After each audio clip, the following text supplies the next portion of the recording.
full statement by ZANU PF Secretary for Information and Publicity and party spokesperson Christopher Mtsvangwa on the murder of Elvis Nyathi in South Africa. Friday, 8 April 2022. ZANU PF statement on brutal xenophobic killing of Elvis Nyathi in South Africa. ZANU PF condemns the brutal killing of Elvis Nyathi in Diepkloof in the most horrific of manner. It is the latest such atrocious monstrosities that are being directed out to our nationals and those from other African countries who have moved into South Africa.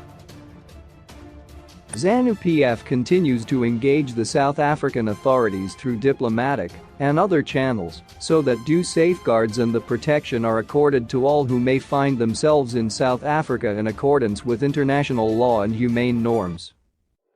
ZANU PF, as a sister party to the ANC governing party of South Africa, will always repose its trust and confidence in the brotherly government of South Africa to handle attendant matters so that the blemish that is xenophobia is erased in continental economic and socio-political affairs. By the same token, ZANU PF is dismayed and appalled by attempts from the opposition CCC faction and right-wing racist circles to color patent xenophobic criminality with extraneous political garbage. Specifically, ZANU PF scoffs at and condemns the specious linkage of xenophobic attacks to fallacious economic rationalization of the blatant attack on the Zimbabwe economy by the post-imperial West since the historic land restitution to the black majority at the turn of the century. This only serves to expose condonation if not implicit complicity of the opposition CCC outfit in the divide and rule antics harking back to the imperial debauchery of the 18th century.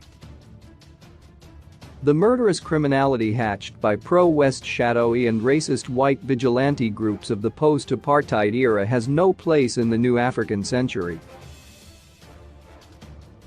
As a seasoned former national liberation movement that fought a war, we bear memories of the murderous exploits of shadowy Silas Scouts, Covert, Boss and Civil Cooperation Bureau in their special operations and false flag barbarism.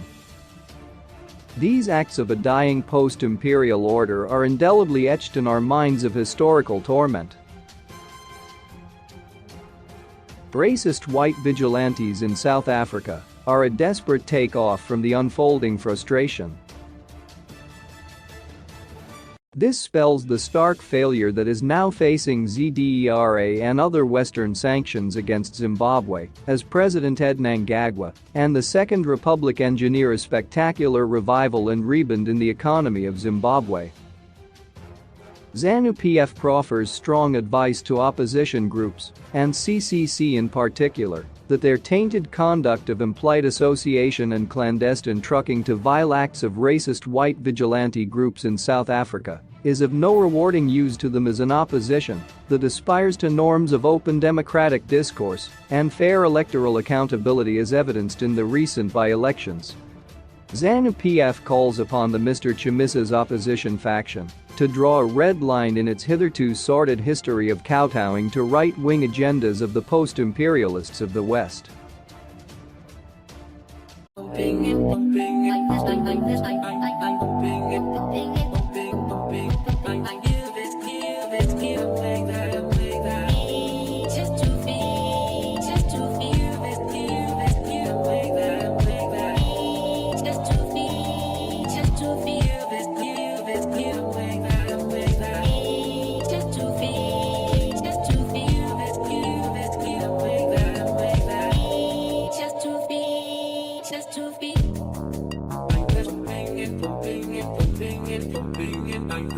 I'm the straight